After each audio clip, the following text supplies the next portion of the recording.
Ready? Okay. Welcome to North Country Commerce, a community and business service of the Plattsburgh North Country Chamber of Commerce. I'm Gary Douglas, Executive Director of the Chamber, and each week we try to bring some topical subject of interest to the North Country or some topical subject of interest specifically to the business community. Some weeks we talk about services that are available, issues that are coming up, or just things that are happening, new businesses or events out in the community that should be of interest or be of concern. What we are going to talk about in this segment is something that is of interest, has in the past been of concern, and that is the Lake Champlain Basin Plan. About 5 years ago, the U.S. Congress passed a Special Designation Act, which set up a planning effort and funded it over a 5-year period to take a detailed look at Lake Champlain, at all of its potential problem areas or areas of concern, things that might need to be done to manage this incredible resource in better ways to ensure its future, to make sure that the areas where there are problems get addressed, to make sure that areas where there aren't problems and things are okay stay okay, and don't become bad in the future. Lake Champlain certainly is the key point of character for the Plattsburgh North Country region. There's no question about that. It's our identity. It's our front yard. It's our backyard. It supports the economy here of the North Country in many ways, direct and indirect. We have so many businesses that are here in the tourism sector that wouldn't be here except for the lake. We have people that live here because of the quality of life, the lake being a big part of that. Quality of life is a subtle but important thing in attracting business and companies here to the area too. And having that tremendous lake out there as well as the mountains to our back is a big part of why some corporate executives, given a close call between here and someplace in New Jersey or somewhere, not to knock Jersey, might say, geez, if I can do it just as well in Plattsburgh, I'd love to have my company in a place like that. So a lot of reasons to take a very serious interest in making sure that we manage that resource well. The Chamber, through its Government Affairs Committee, took a very considered look at a first draft of a plan for the basin a little over a year ago, and had a lot of concerns about it. I would summarize those really as saying that we were concerned that it wasn't sufficiently focused, that it was kind of looking at doing all things in all places, which in the practical world of limited funding and capacity, we were concerned nothing might get done if you tried to chew off too much, rather than focusing on priorities. We were concerned at what we thought might be implied groundwork for some regionalized regulatory structures, and we heard from folks here in the North Country that isn't the approach that they wanted to take to the future. We were concerned about new regulations in areas where perhaps voluntary and educational approaches could achieve the end without doing more regulation. We were particularly concerned about the potential for unfunded mandates. Communities here in the North Country are already stressed. They're closing landfills. They're already paying off sewage treatment plants and water systems and all sorts of things that have been mandated on them in the past. Some of these small villages here in the North Country of New York have some of the highest per capita debt loads that you'll find anywhere in the state of New York. So we're very concerned that if there are some things that need to be done, and they have a price tag to them, we need to make sure that the states and the feds step in and back those up. Nobody has a problem with doing what needs to be done, but you can't put it on villages like Rouse's Point and Champlain and Keysville and Westport and just say, okay, this is what needs to be done, you do it and pay for it. So that was a serious concern. We issued a detailed position paper at that time. It was about 30 pages long. We analyzed every chapter.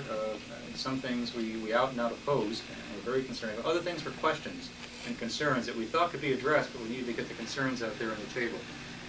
What's happened since then is the Lake Champlain Management Conference, which is the body of folks from Vermont and New York that's been working on this over the last several years, held some hearings, heard the concerns that were expressed by a broad coalition of interests here in the North Country as well as in Vermont, went back to work.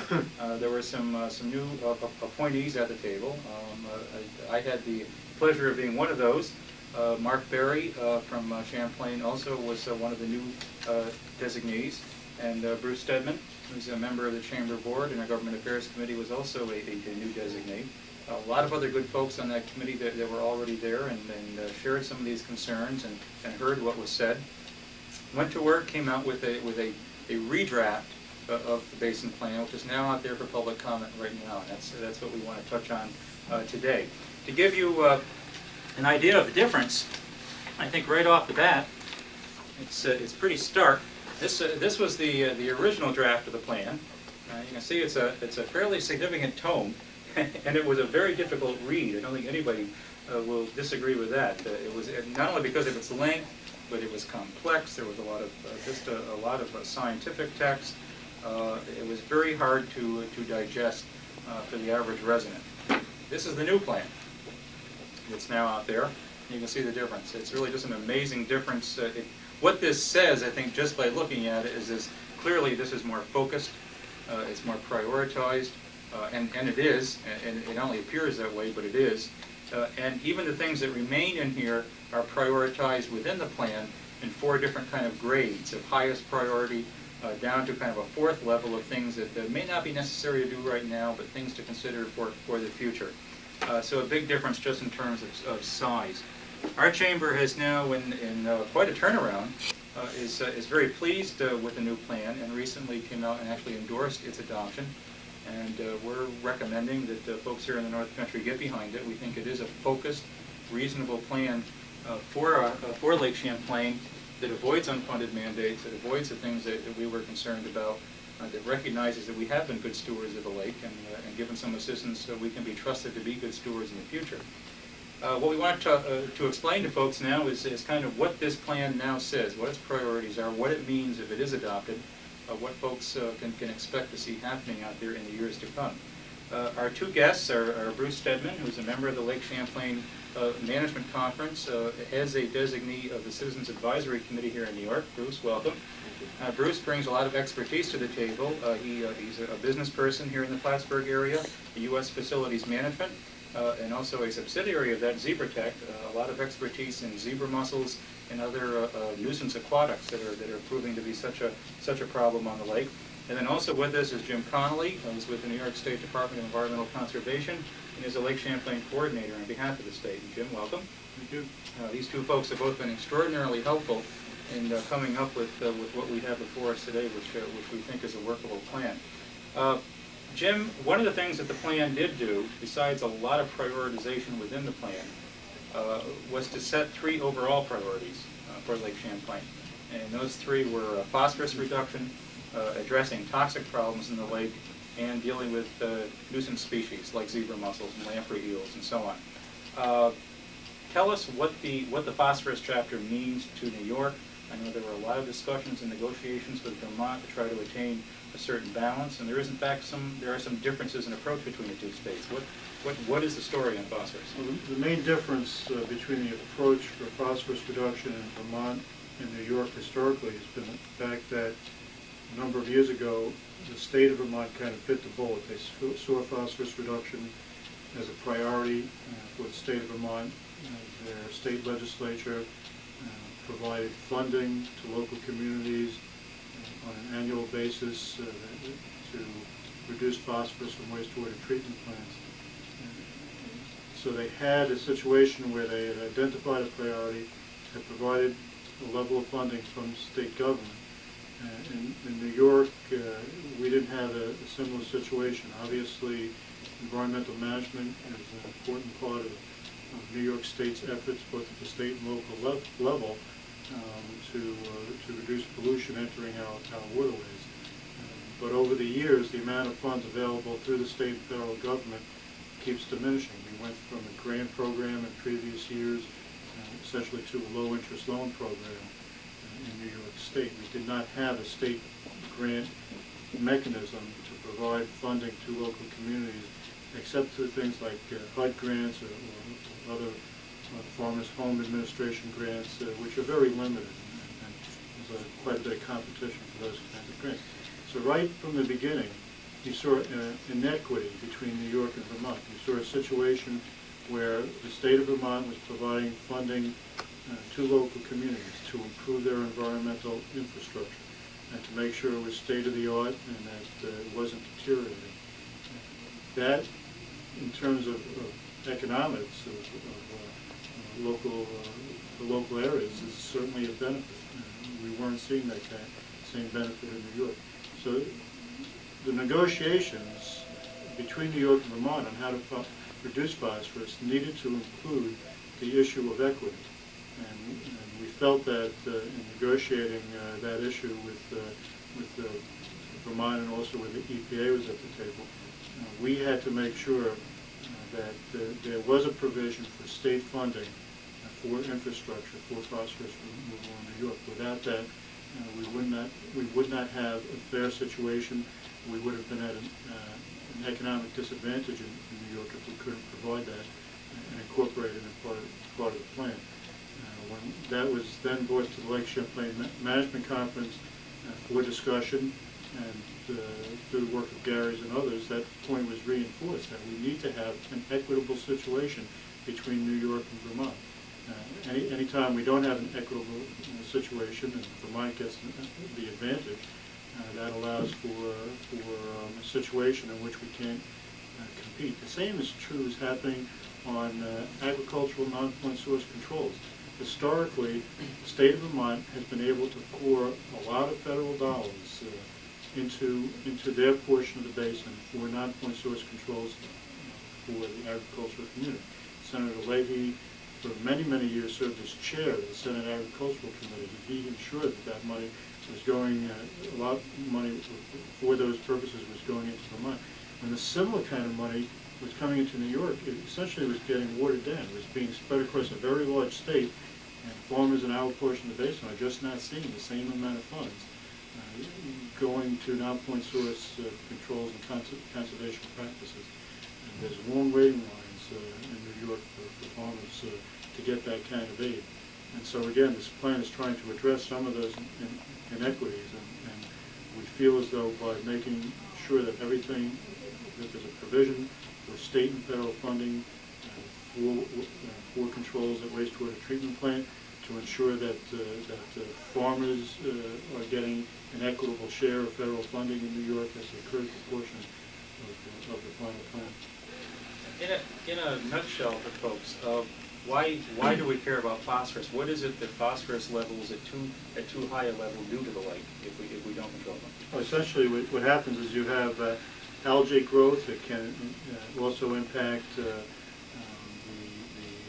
food chain in the lake, which can have an impact on our fisheries for Lake Champlain. I think in order to have a good economic focus for a Lake Champlain management plan, you really have to make sure that the recommendations in the plan focus on the local economy and the importance of agriculture in the Lake Champlain Basin, the importance of tourism in the Lake Champlain Basin. As an example, the estimates that were done in economic studies show the tourism industry for the Lake Champlain Basin of exceeding $120 million annually. For Essex County and Clinton County, exceeding $20 million annually. We've got to build on that base, and you do that by making sure that the reason people come to this area for visitation, the reason that they come to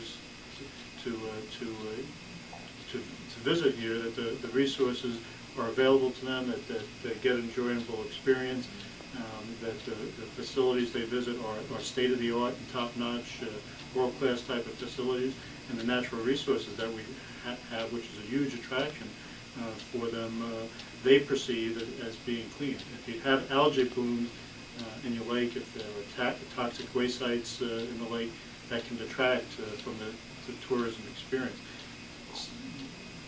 Many people feel, I think, that tourism isn't necessarily a high-paying field, and that there's absolute truth to that, but at the same time, it's a part of our local economy, and we have to keep building on it and have make sure that at a minimum we maintain that tourism economy and continue to build on it for the future. Now, one of our concerns over a year ago with the first draft of the plan centered around zebra mussels in particular, but other nuisance species too. Actually, the Basin program had funded some very valuable efforts to control lamprey eels, which we know has been a major enhancement to fishing on the lake. But these nuisance species, and we're talking about lamprey eels, zebra mussels, Eurasian milfoil, water chestnut, we saw these things as being a terrific threat to the lake, to people's enjoyment of the lake. more than even some other issues, because it's what people actually run into, what actually impacts and confounds their efforts to fish, to boat, to do things in the lake, or to draw water from the lake, in the instance of zebra mussels, for example. We didn't think it was a high enough priority. And we were very pleased. Bruce was a major help because of his expertise, so that the final plan, or the final draft plan, now has raised it to being one of the top 3 priorities of the lake, to do the research, to develop the management techniques, to find ways to manage these things, most of which are probably with us to stay unless some real technology develops down the road that can get them out of the lake, but to learn how to live with them in ways that won't make the lake unusable for us. And Bruce, could you address why this is important, and Sure. and what the plan has to say about this? Sure. In fact, I'd like to back up just for 1 minute and follow up on something you said in the beginning, and the difference in the size of the plans here. And I want to make sure that people watching understand that what we took out, this is an action plan.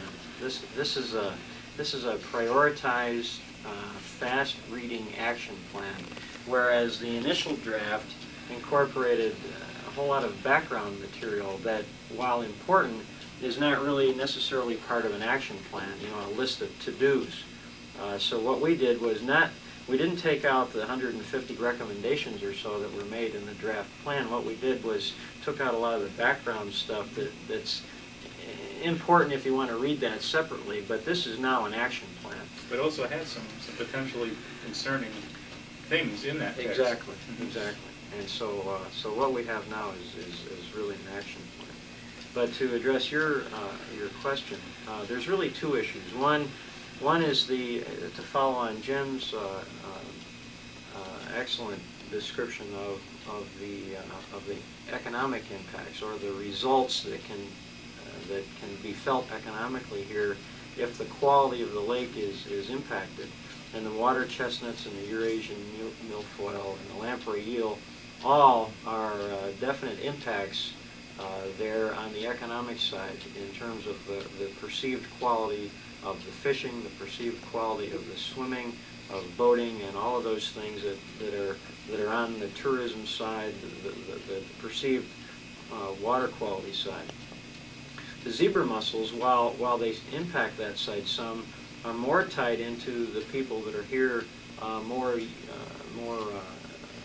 year-round, at least camp dwellers and year-round residents, where they're trying to draw water from the lake, because the zebra mussels find their way into those water intakes, clog the water off, clog the pipes so you can't draw water, and then you're left without a water source, and it's an extremely expensive proposition for property owners to get back in there and clean the zebra mussels out. So that's where my interest primarily is to make sure that the people that are here long term still have access to the lake for drinking water. There's approximately 9,000 surface water users here for drinking water, and many of them will be impacted by the presence of these zebra mussels, and that's an extremely expensive proposition. It can range from a couple of $1,000s to several $1,000s to protect your water pipes from zebra mussels, to free your water pipes from zebra mussels if they've gotten in there. And it impacts not just the residential dwellers, but the factories, the Georgia Pacifics and the international papers, and some of the water plants that draw water from the lake, such as Rouse's Point and Essex and the town of Willsboro and others. It also, to a lesser extent, impacts the boaters. So I just want to make sure there's an understanding that there's 2 issues there. One is on the water quality side, which costs us long term if some of these folks don't return to the North Country to use the lake, if the number of fishermen are reduced and that kind of thing. The other thing costs us money directly, though, by having to spend the $2,000 to $5,000 to protect your water pipes from your intake pipes from zebra mussels. 2 quick thoughts on nuisance aquatic species, other species. New York and Vermont Fish and Wildlife staff, along with U.S. Fish and Wildlife Service, been working for the last 6-7 years on the lamprey control program for Lake Champlain. I think that's the fishing industry for Lake Champlain is another area where we can make some economic headway, make that more of an advantage for the area. It's a multi-million-dollar industry in the Great Lakes, fishing for lake trout and salmon, and we can have the same thing here. And that effort, I think, is a good example of the two states working together along with federal agencies in a non-regulatory fashion to do a program that will have benefits to the economy. The other issue that's discussed in this plan is water chestnut harvesting, which is a problem in the South Lake and needs to be addressed. It's keeping people from using their waterside property because it's just overgrown in the South Lake. That has an impact on the value of that property. So ways that government can come and address these issues certainly have economic benefits, and New York State Governor Takis certainly has led the way in terms of regulatory reform. And I think trying to move government into a service function, that regulation isn't going to disappear. It certainly is always going to be part of the equation. We do need fishing regulations. We do need water quality regulations. I think overall the government has to view itself in a service mode in order to work more effectively with businesses, local communities, and environmental organizations as well. We all really have to be focusing and agreeing on what the problem is in order to come up with viable solutions, and there needs to be partnerships between all the stakeholders, or all you get is gridlock. And that's what happens time after time after time. And there was a danger when this plan came out that kind of gridlock might have happened. I don't think that does anybody any good. And I really have to commend the Chamber for coming to the table, working with Senator Stafford to get the representatives at the table, and I think, move this document along so that it's implementable. And that's really the key. It doesn't do anybody good to spend a lot of money on developing a plan and then not having the political will to put it into practice. And I think in this day and age, you need to have to do that in the context of regulatory reform. And you need to be able to have viable funding sources and not mandate programs that local governments can't afford. One of the long-standing concerns, of course, the folks here in the North Country, and it relates to politics. We are a little populated area within a huge state. It's why we don't have an Air Force base, very frankly. And we've had the experience up here of being the only area in the state of New York, for better or worse, that has something like the Adirondack Park Agency, where a state agency is providing over a broad region regulatory control. Politically, you probably wouldn't be able to do that anywhere else in the state. So some folks are very concerned that when you have a federally funded interstate kind of planning effort like this, that one of the things that might come out the other end is some other kind of new regulatory structure or organization that might evolve into something like the APA or something with powers that would transcend their own communities. That was a concern that was expressed frequently last year. We don't believe that concern exists at this point with the implementation recommendations. Could you touch on those, though, what the steering committee is, how things are going to be overseen? In the initial draft plan, it really did not address the issue of implementation. It was a menu of recommendations. In the revised plan, it does have a chapter on implementation. The specific recommendations are that we continue utilizing the Lake Champlain Steering Committee. The Lake Champlain Steering Committee was for implementation. That was established in 1988 under agreement between New York, Vermont, and Quebec. It consists of the environmental agencies from each state. The plan goes on to recommend that the steering committee needs to include additional stakeholders, local government officials, representatives of the business community. So the concept is to take an existing organization and to use that for implementation.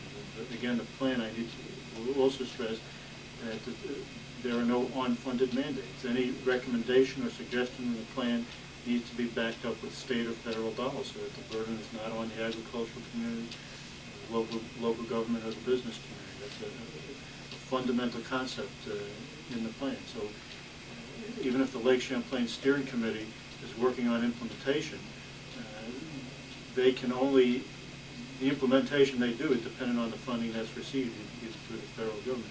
I'm fairly confident that our congressional delegation will continue to work towards funding implementation funds to assist us with things like zebra mussel, continue with the lamprey control effort, work with local communities to improve the environmental infrastructure and to add phosphorus removal in cases where we have a deteriorating infrastructure, to make sure that that it doesn't deteriorate further, that we can build improvements at our wastewater treatment plant.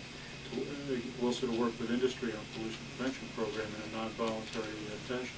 So it would be the role of the Lake Champlain Steering Committee to carry out those programs, to identify what funding is available, and to apply those funding in the two states, and also to work with the province of Quebec on implementation. The plan recommendations for implementation see a continued role of the Lake Champlain Citizen Advisory Committee. We have in New York, Vermont, and Quebec Citizen Advisory Committee. We need to ensure that it's a representative advisory group with various stakeholders.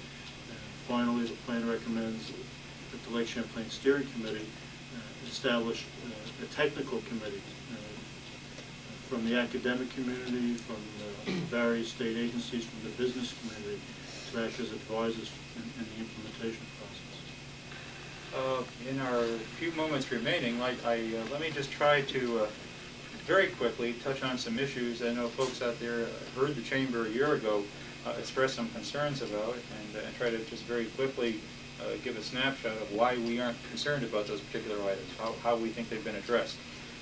There were very strong concerns from the Farm Bureau as well as the Chamber about the impacts on agriculture.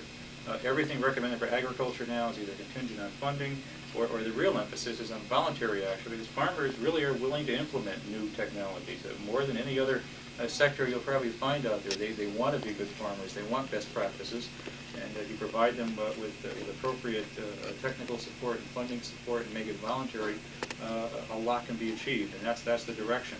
We had some concerns in the recreation chapter. We were particularly concerned about references in the text to user fees.